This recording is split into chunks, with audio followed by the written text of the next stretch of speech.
Swayam Prabha. Digital India. Educated India.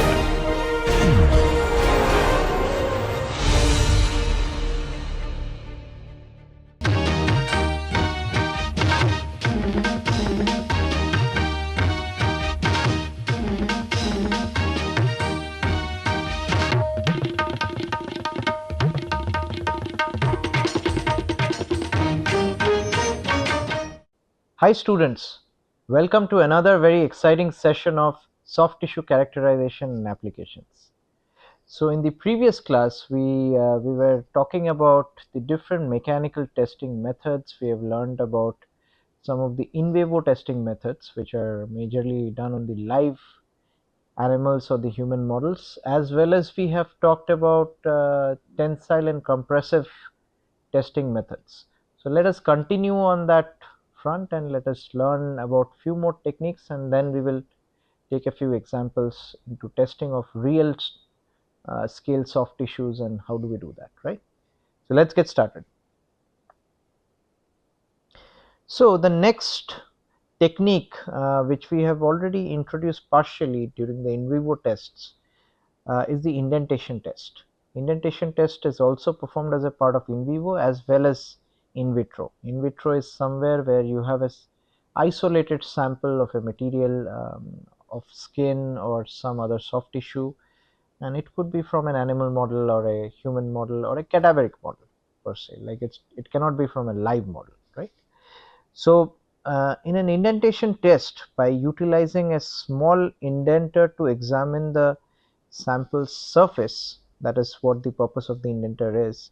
Indentation can be used to determine the mechanical properties of the material, be it soft or hard, right?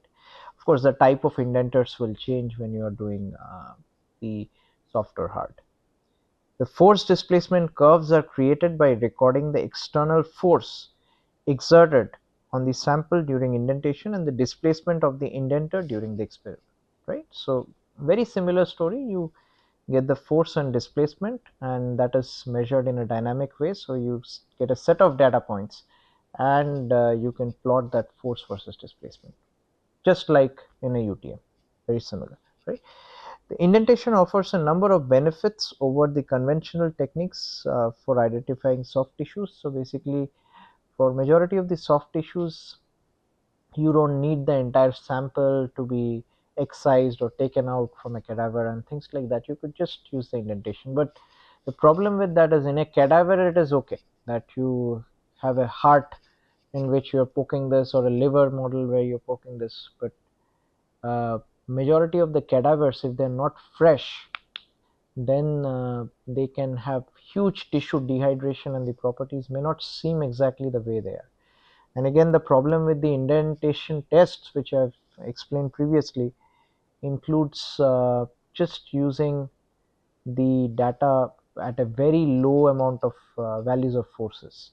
So at a higher value of force, which is usually experienced in real life scenarios, what will happen that indentation cannot predict, right? So let's say I take a static indenter based hardness or some kind of measurement that cannot replicate what may happen to the skin or any other soft tissue when you get hit by a bullet or hit by a moving object, right? Like, or some kind of injury or disease criteria that is there, right?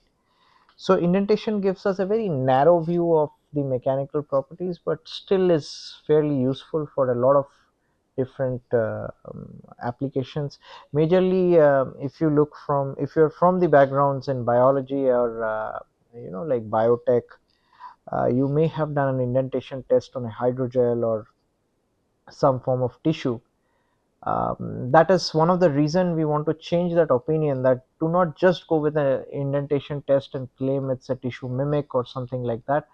We have to go for very exhaustive mechanical testing, which is more than the indentation tests, right?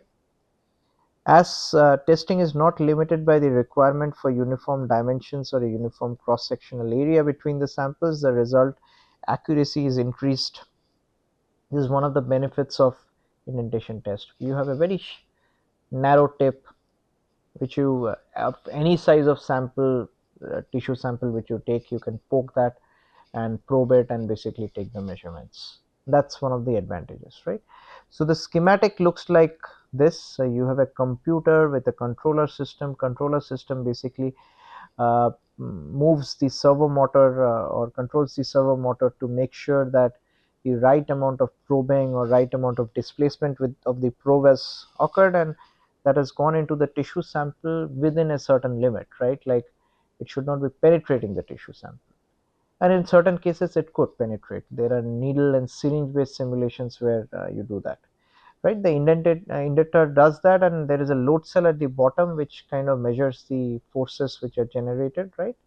And there are some supports and fixtures at the bottom to make sure there is no vibration, and the indentation test is done with high accuracy with no movement of the fixtures and other activities, right? Let's go further. So one of the common ways of indentation test is to do, and sometimes it is similar to a hardness test, like we call it indentation hardness test, is a Vickers hardness test, which is fairly common with metals, right? So here you can see a very close view of how the indenter looks like, and it has a sharp tip typically. It could be a little blunt tip also, but it's not that sharp that it would poke in and penetrate, right? So the tip, you are applying a force F, and that is the blue one is the surface of the tissue in which you are trying to understand the mechanical properties, right? Okay, so this is how the zoom in version of this tip looks like. This can be an extremely well cut metallic tip, and in certain cases it could be having a coating, or in certain cases diamond tip. So these kind of tips are often used to look at the right indentation results, right? Okay, this is how a hardness test or an indentation test results look like in a system like this. This is the black area which you're seeing in the picture here. Here is the area which has been indented, or area which has been kind of touched or poked, right? This could be within a metal or within a soft tissue. In this particular case, we are looking at a soft tissue, and there is a certain value of hardness and several other values which you calculate as a whole to understand the mechanical properties in general, right? Okay, the next test, like I've already mentioned, indentation test is not the kind of global standard. It's one of the tests which is easily done to take the mechanical properties. Like in majority of the times, like where other mechanical test equipments are missing. The next test, which is really important, is a fatigue test.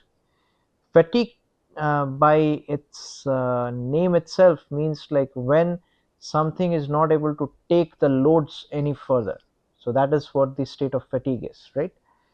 So fatigue is a form of failure that occurs in structures subjected to dynamic and fluctuating stresses, right?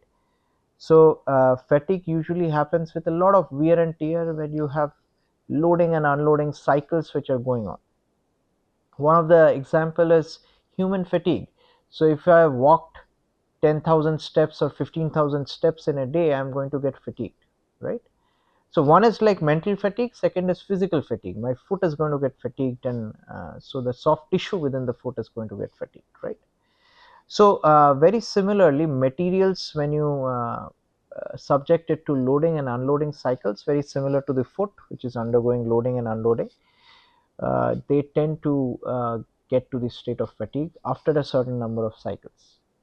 If say a person has a high weight, let's say I weigh 60 kilograms, somebody weighs 80 kilograms, their fatigue limits will be reached much more quickly. They will not be able to walk 10,000, 15,000 steps. Within 7,000 or 8,000 steps, they will be fatigued. Somebody with 100 kilograms, maybe within 3 or 4,000 steps. Very similar analogy with materials such as soft tissues. If you have, like if you increase the load, the number of cycles which would be required to take the soft tissue or the material to fatigue condition will be much more less, right? So that's one of the rule of the thumb while studying fatigue tests. So fatigue tests are often conducted in bridges, aircrafts, machine components, like anything which is cyclic loading and unloading. And fatigue tests have not been conducted much on soft tissues as well as hard tissues. Think about all the aspects of our body which is going through cyclic loading and unloading. I can imagine everything below my stomach, right? That is going through a lot of loading and unloading. But there are no detailed fatigue tests to see what is going on. Let's say somebody is wearing a hip implant, that will also have a fatigue limit. It may not behave exactly like the original bone, right? Somebody has a some kind of a stent based material which is undergoing a lot of like blood flows and other activities like like forces due to the artery and whatnot. So those kind of things can also fatigue over time. Hernial mesh, that can also fatigue. After a certain point, loading and unloading, the organ is trying to protrude out. After a certain point, it gets fatigued, right? So fatigue has a lot of application in the soft tissues domain, but has not been extensively used for mechanical testing. So term fatigue is used because the type of failure normally occurs after a lengthy period of repeated stress and strain cycling. Okay, so that's the important component here. On a macroscopic scale, macroscopic is something which you can see and feel, like something which I can touch. On a macroscopic scale, the fractured surface is usually normal to the direction of the principal tensile stress, right? So there is a principal tensile stress direction where the stresses are located in a material. I'm not going to get into the detail. That's a study of the mechanics of material, which we are going to excuse from. But there is a principal tensile stress direction in any kind of material when we load it. And what this is saying is usually normal to the direction of the principal stress. That is where the fatigue based fracture or rupture happens, right? So fatigue failure is usually initiated at the site of stress concentration, fairly intuitive. Example, a notch in the specimen or a acicular inclusion, right? So let's say I have had an implant like an ACL implant or some kind of surgical implants in the body. That is where you have a cavity, you have a different material. It has higher chances of getting fatigued after a while of loading and unloading. That's why there are a lot of recalls for implants and they have to be replaced through a total hip replacement surgery or things like that, right? So those kind of things can really cause issues, and a lot of biomaterials which are going inside the human body are also forms of soft tissues.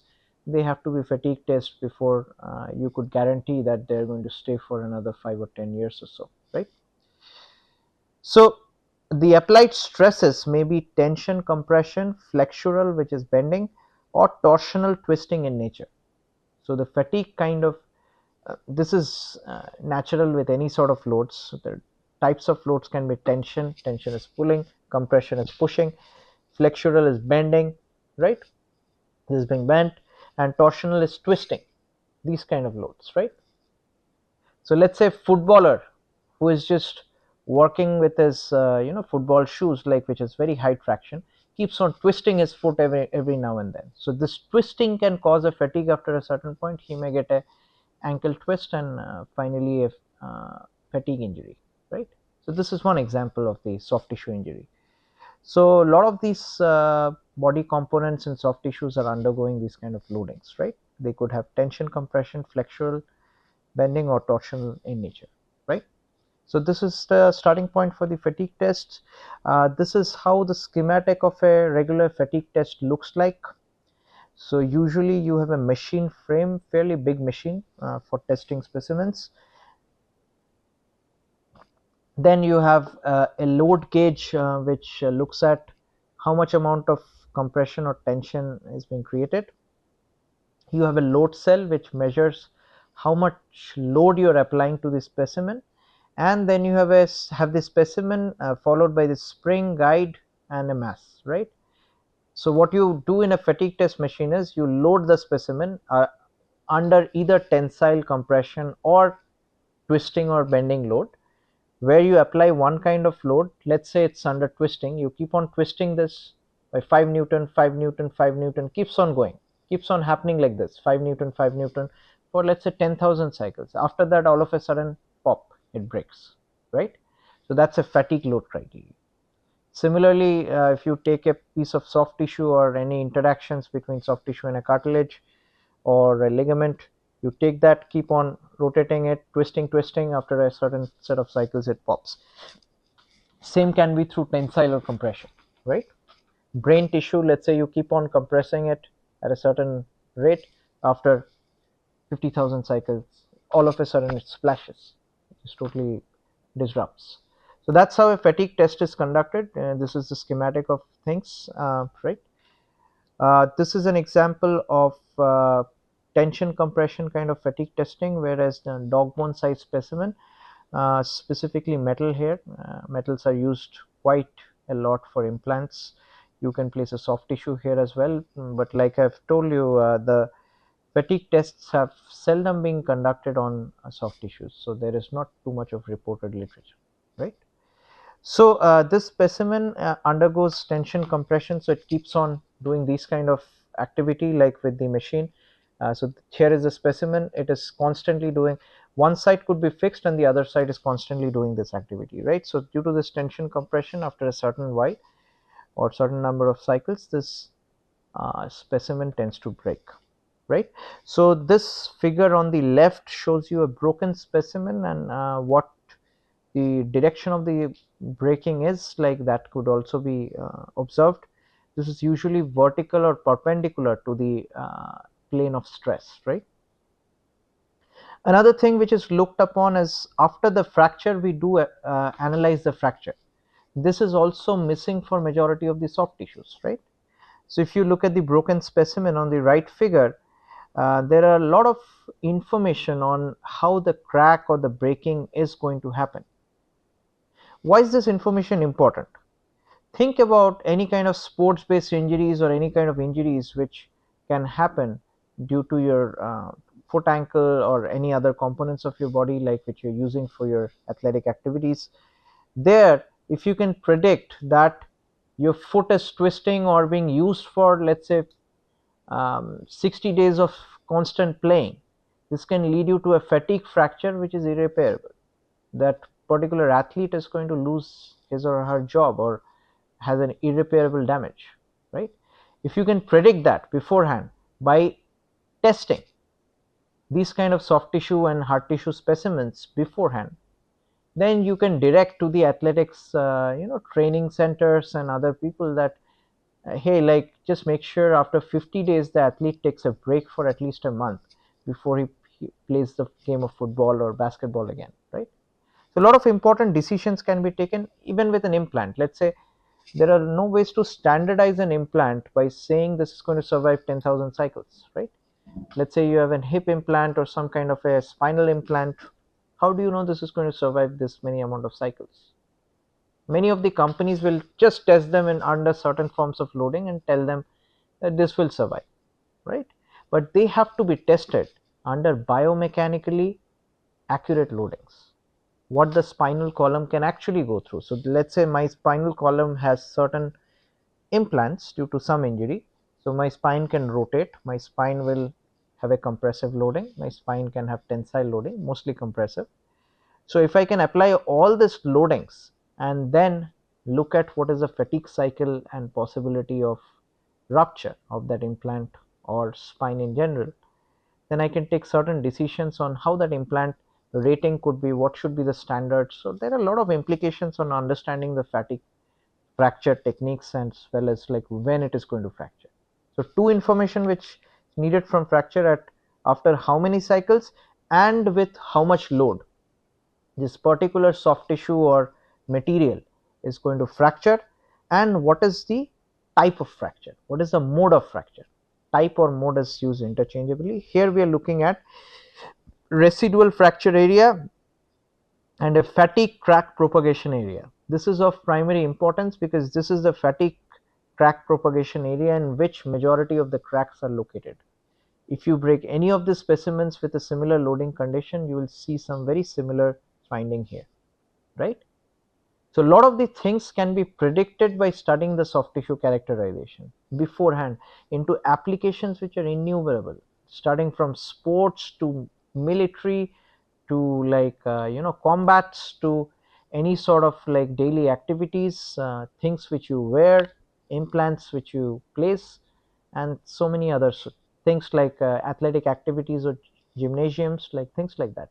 Many of the things will have implications. That's why understanding the mechanical properties is of utmost importance. Okay, further into the fatigue testing, this is looks like a sinusoidal plot where you are looking at stresses. So there is a stress amplitude, that's a maximum value of stress. So these stresses are loading, unloading, loading, unloading. That's how you apply tension, compression, tension, compression. That's what is the specimen or the soft tissue getting subjected to, right? So this is subjected over a certain period of time, and we kind of calculate the same frequency or same amplitude keeps on going. This keeps on happening for, let's say, days. Third day, 3.5 day breaks all of a sudden. So that's how fatigue tests are done. They usually take a lot more time than regular universal testing machine based tests or UTM tests. UTM tests are quick. You set them up within the next 15-20 minutes, half an hour, you can do a test. Fatigue tests will take a while, because unless it reaches certain number of cycles, it may not break. Another important aspect is, if the loading is very low in a fatigue test, it may not break at all. Specifically for soft tissues, like let's say I, for some job or some work related issues, I keep on twisting my arm like this. Is it going to break? Probably not, unless I twist it way too much and keep on twisting it like for 20 days or 30 days, then it may have some fatigue damage. Otherwise it's going to work normally, right? So the amount of load is of importance along with the number of cycles, and that is kind of related with the amount of, inversely proportional with the amount of cycles, at least to some extent. Yeah, when the loading is very high, it has a high chance of getting fatigued at a lower number of cycles, and vice versa. Okay, so let's look at how a fatigue test is plotted. So along the y-axis you have the stress value, which we have just seen. This is the stress which you are applying, and along the x-axis you have the number of cycles. Typically this would be like a logarithmic kind of scale, because you have a lot of cycles here, and you cannot plot it if you had to plot all of these, right? So you have a 10 raised to 1, 10 raised to 2. So this is kind of a log cycle, log plot, right? And along the direction of y-axis you have certain values of stresses, right? So here you are seeing some points here. This is known as a SN diagram, stress number of cycles diagram, right? So this is very popular and one of the gold standards in fatigue testing, right?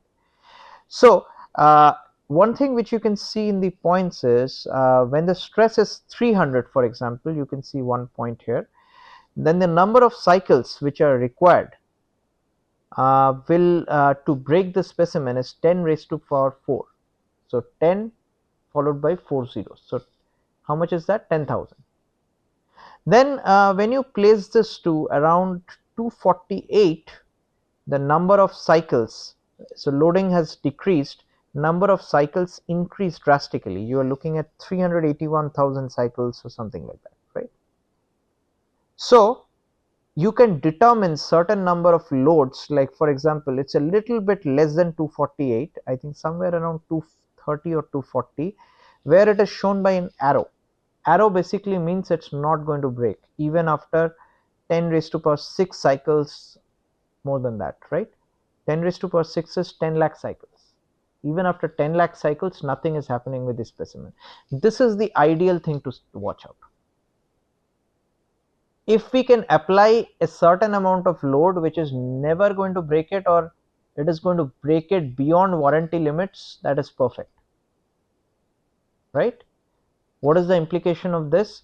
So if in my football play I can make sure I can twist my ankle while like doing all the different moves and cutting moves and maneuvering moves,